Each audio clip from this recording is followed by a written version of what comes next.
Now this one is old. 42 month xQcl.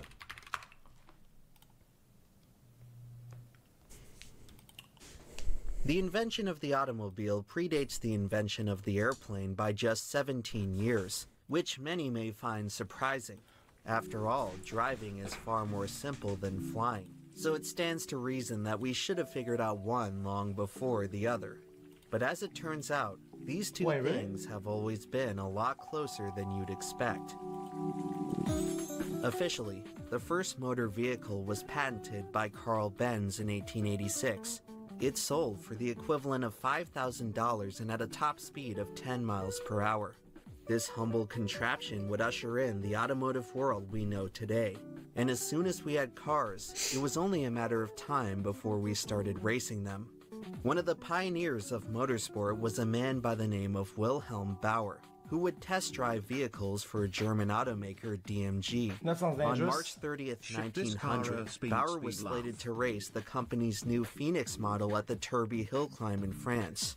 However, in the first corner, he lost control and suffered a fatal accident. By most accounts, Wilhelm Bauer had become the very first death in motorsports. It would be the last time the Phoenix ever raced. However, out of the ashes of the tragedy, DMG executive Emil Jelinek would improve upon his initial design.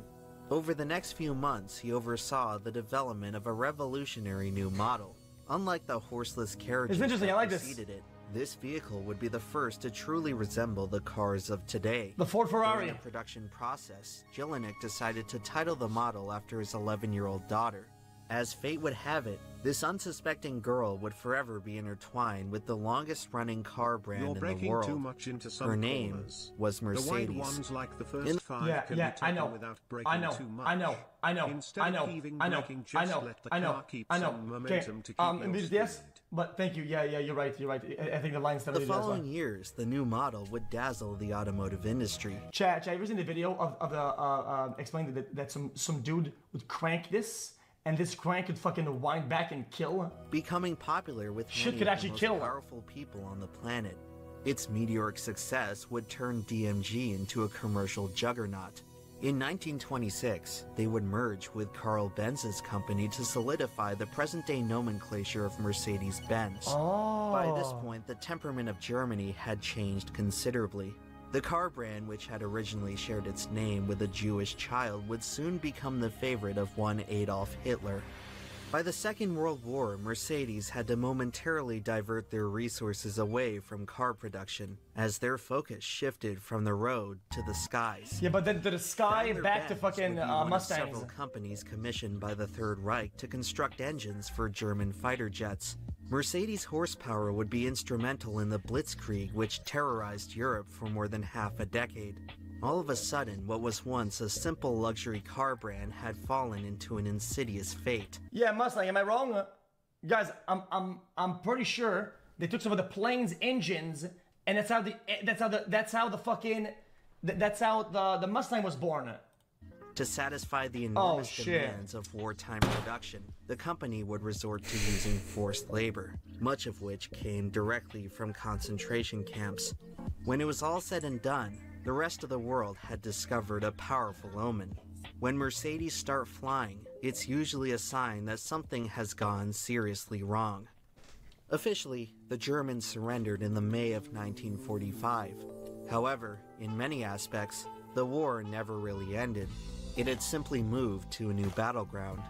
By the 1950s, the Germans and English had taken the fight to the racetrack, and out of all the venues in motorsports, none was more prestigious than Le Mans.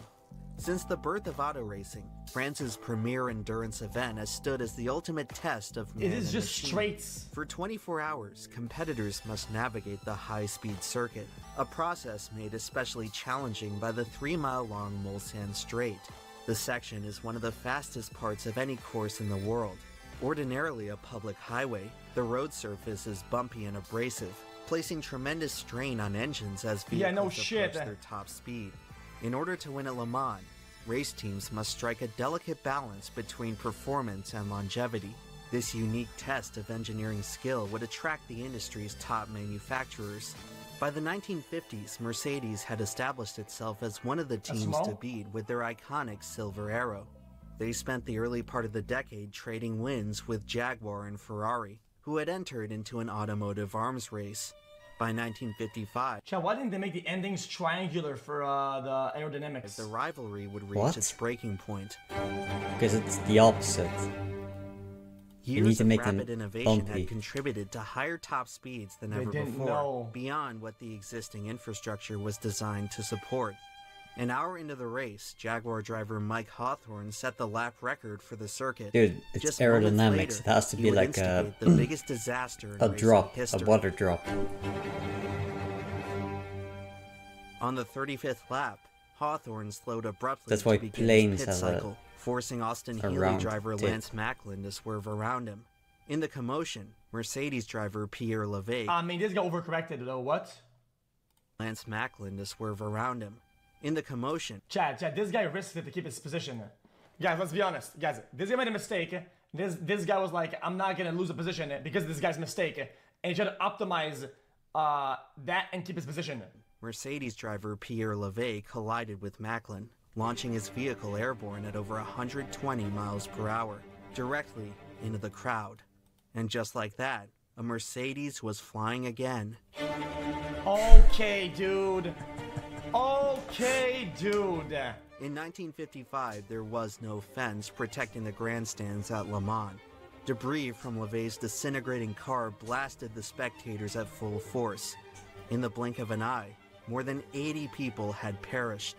The world of motorsports had arrived at its Armageddon, and Mercedes found itself at ground zero. Unbelievably, the race was not stopped. Crews gradually cleaned up the track as drivers continued to blow past at full speed. By now, Levay's demolished car had burst into flames. The fire department was unable to extinguish the magnesium chassis, which just sat there, burning for hours. Lap after lap, Mercedes' remaining entry had to drive past the hellish remains. Yo, where's the sportsmanship-like behavior? Bro, one of their peers has perished. One of them actually killed them. Yo. And nobody gives a fuck. Hard to say when exactly Europe moved on from the Second World War, but it was clear at this point that Germany's greatest manufacturer still had some sort of cosmic debt to pay.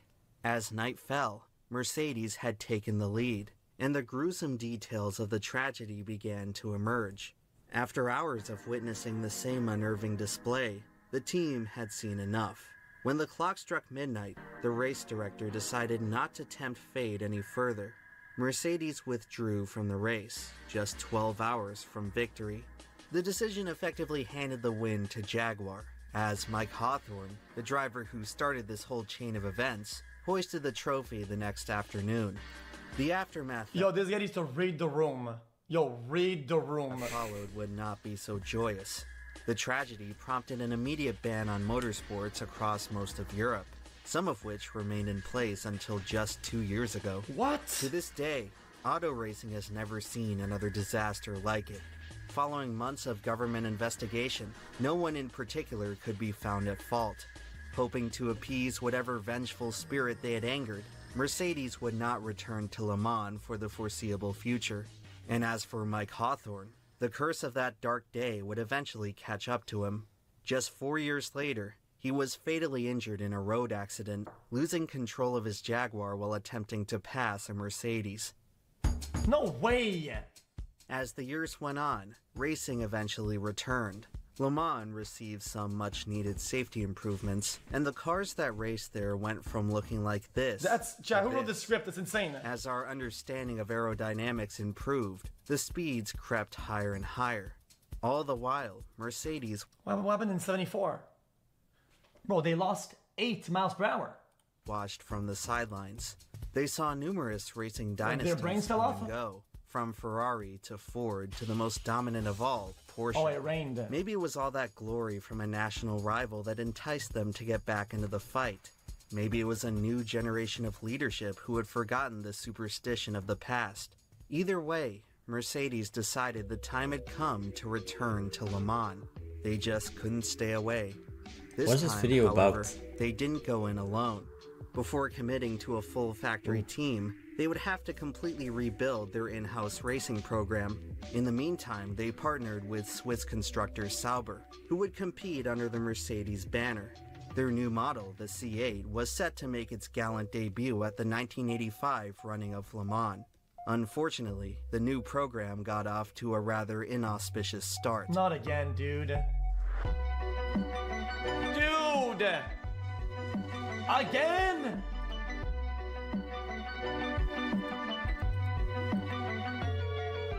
"30 years later and nothing had changed.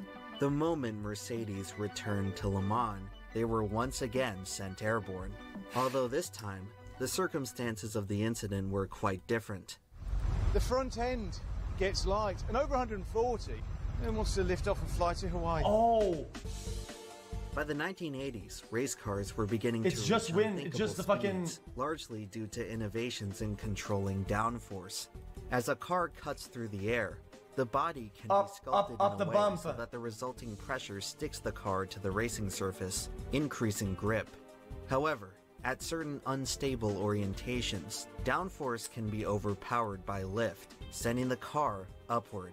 Under the most extreme speeds, such as the ones at the end of the Mulsanne Straight, drivers were becoming increasingly susceptible to taking off. For Mercedes, this new incident of terror certainly didn't bode well for their racing return, but they were able to come out of it mostly unscathed. Driver John Nielsen walked away from the wreck in one piece, and since it occurred during a practice session, it was hardly documented.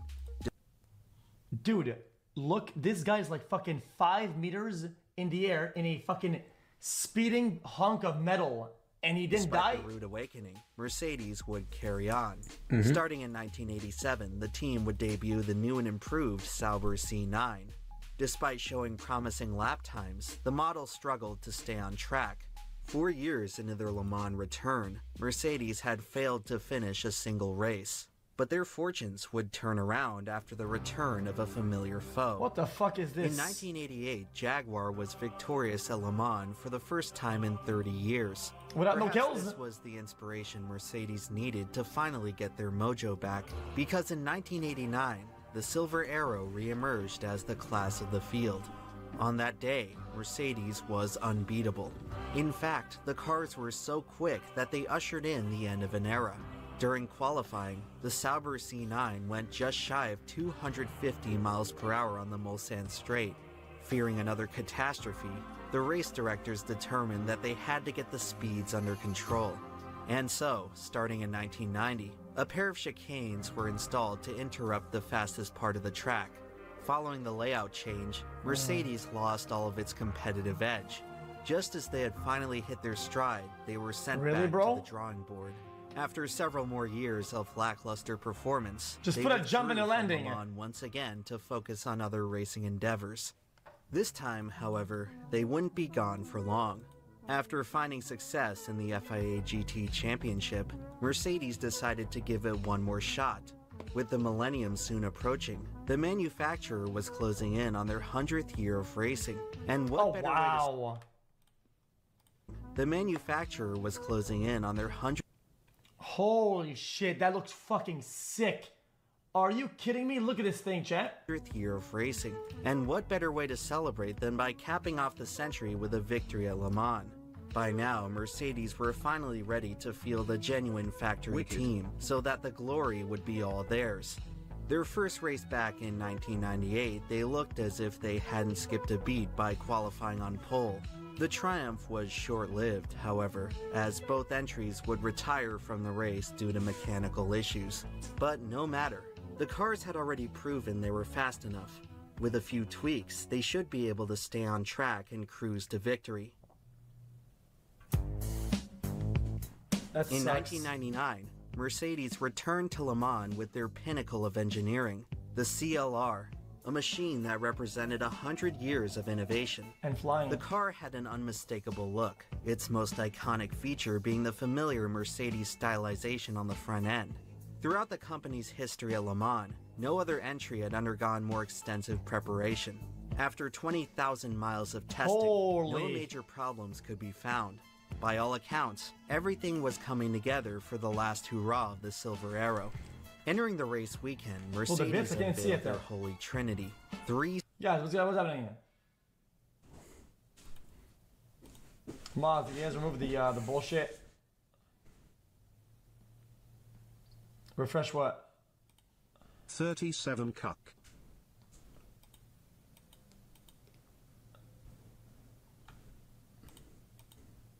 I can't see it. Where, chat? What happened? BRO, is this supposed to be a feature? What face, what face, what face? Because I don't see a gosh darn thing. What? How do you guys even see this? I don't see this.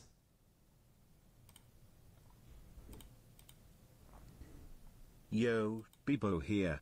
45 months. Been following a bit longer too.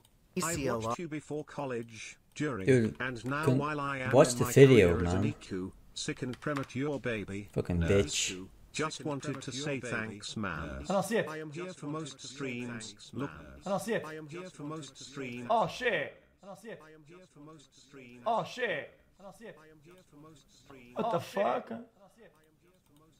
What the fuck? What the fuck is all that? Yo, Pluto. What the fuck? What the fuck is all that? Pluto, what is that, bruh? What the fuck is all that? Pluto, what is that, bruh? Check Discord. Pluto, what is that, bruh? Check Discord. Pluto, what is that, bruh? Dashboard viewer reward points. And I need to remove that? Dashboard viewer reward points. And I need to remove that? Dashboard viewer reward points. And I need to remove that? Dashboard viewer reward points. Message effect or what? Power ups. Message effect or what? Power ups. I put that what? Maybe 100,000? Power ups. I put that what? Maybe 100,000? Power ups. That what? Maybe error saving max 10k. Are you kidding me? Max 10k. Are you kidding me? Max 10k. Are you kidding me? Max 10k. Are you kidding me? Wait. Max 10k. Are you kidding me? Balloons. Dude, this is insane. Dude, this is insane. I don't. Dude, this is insane. I don't. Dude, this is insane. Everything's on 10k now. Is it better now? Oh my god! Oh my god! Oh my god! Oh my god! What the fuck is this, man? What the fuck is this, man? What the fuck is this, man? You can't remove it. Can only jack up the price hella. You can't remove it. Can only jack up the price hella. You can't remove it. Can only jack up the price hella.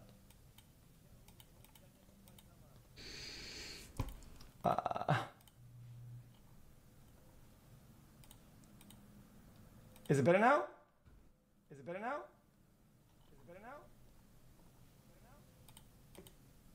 We're zooming in. Fixed.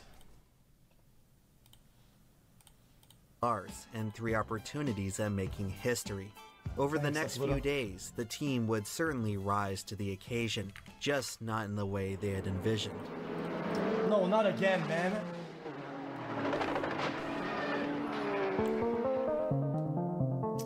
The first sign of trouble appeared during qualifying, when the number 4 entry wound up totaled on the Indianapolis Straight. Driver Mark Webber was hospitalized, where he was treated for minor injuries. As reports of the accident emerged, it was revealed that Mercedes had once again gone airborne. Since the wreck occurred at an unpopulated part of the track, no footage was captured. For the time being, the reason for the mishap could not be determined. Was it just a freak accident, or possibly something more? Despite the ominous turn of events, Mercedes would not be discouraged. Later in the day, they announced that they would not only remain in the race. I get it. Their strong suit was going really fast and shit like that, right? And whenever they were hitting bumps, they were fucking up. But that was like their good thing was that they went fast, right? But that the number 4 because they struggled at other things. Rebuilt in time for the main event on Saturday. Less than 48 hours they can't do it themselves pretty much. The hospital, Mark Webber was back behind the wheel. The team had worked around the clock to get the car ready just in time for the final practice session on Saturday morning.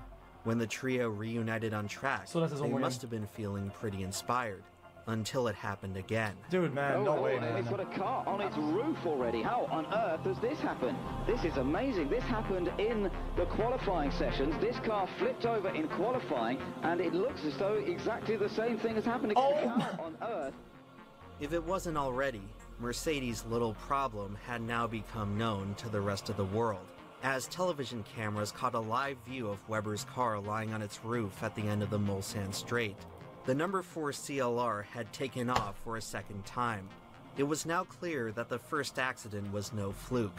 There was a fundamental flaw with the aerodynamics of the CLR. As it turns out, the defect could be traced back to the car's oh-so-stylish front end. The nose of the vehicle it's was too designed sharp. abnormally long. This excessive overhang allowed more leverage for the air to generate lift. Under extreme turbulence, such as entering the slipstream of another car, the balance of the CLR could be disrupted enough to send the whole thing flying. Now, just a few hours until the green flag, Mercedes was in a state of pandemonium. With Weber's car destroyed once again, only 2 entries could continue to the race. But would it even make sense to Interesting. let them? The machines So let's have one more clearly game before we play together. but could they really let an entire year of effort go to waste? Perhaps the contagion was limited to the 4 car, and the other 2 had nothing to worry about, despite being Chat, so what can they do then? Do they use it to disperse or to mitigate the like what do they do? Find a way to the air goes somewhere else or something? manufactured to the same specifications. Ultimately, the decision came down to the drivers. While Christophe Bouchy expressed concerns about the number 5 car, he was overruled by the others. After all, it's a dream to race at Le Mans. But the thing about dreams is that no one is ever prepared when they turn into a nightmare. After some emergency modifications to increase downforce, the remaining CLRs rolled off the grid. Oh my god, that's bumpy as as shit. the afternoon went on, it was cautiously smooth sailing for the Mercedes. Bouchy's concerns appeared to be assuaged that as normal? he made it to the first driver swap without incident. Replacing him in the 5 car was Peter Dumbreck, who would carry on into the evening.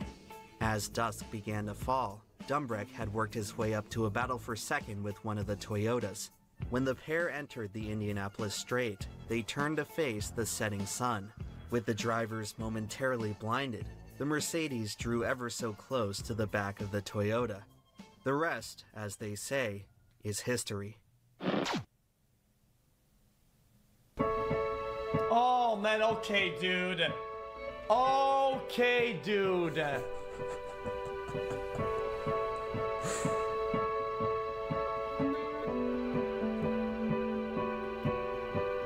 Some people only watch racing for the accidents, and while they're often chastised by the rest of the motorsports community for missing the point, I sort of understand the appeal.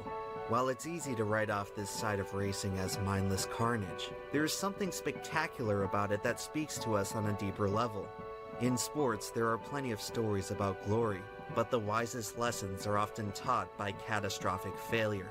In order to truly appreciate something for its greatness, you have to witness it at its most dysfunctional. In these rare moments, the accidents tell us more than the racing ever could. Oh! It has gone again! Oh, there it is. It's into the trees. That is the end of Mercedes-Benz. Jesus. Obviously the wrong decision to Wait, actually race.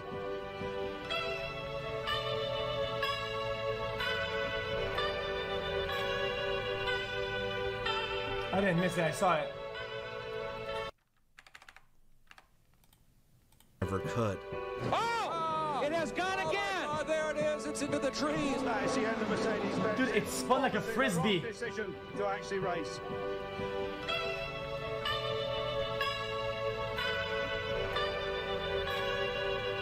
Unharmed. Bro, stop it. Stop it.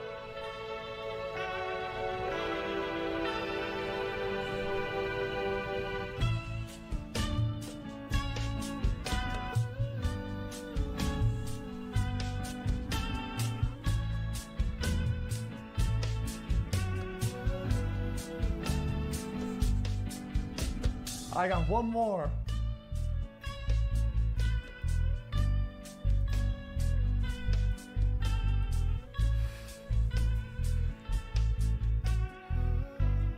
That was good. I enjoyed that.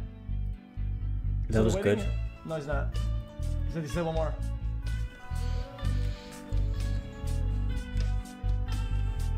Chad, that was a good video. Mm-hmm. True. Yeah. Like how you got 30 pairs of swimming trunks, but you ain't never been in the water.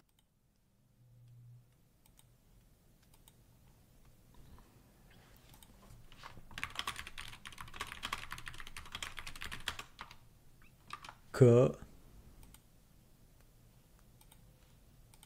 Before Trent's old. Yo. You guys video or what? Bro, you were reacting to a video, so we literally just queued one. We just got it.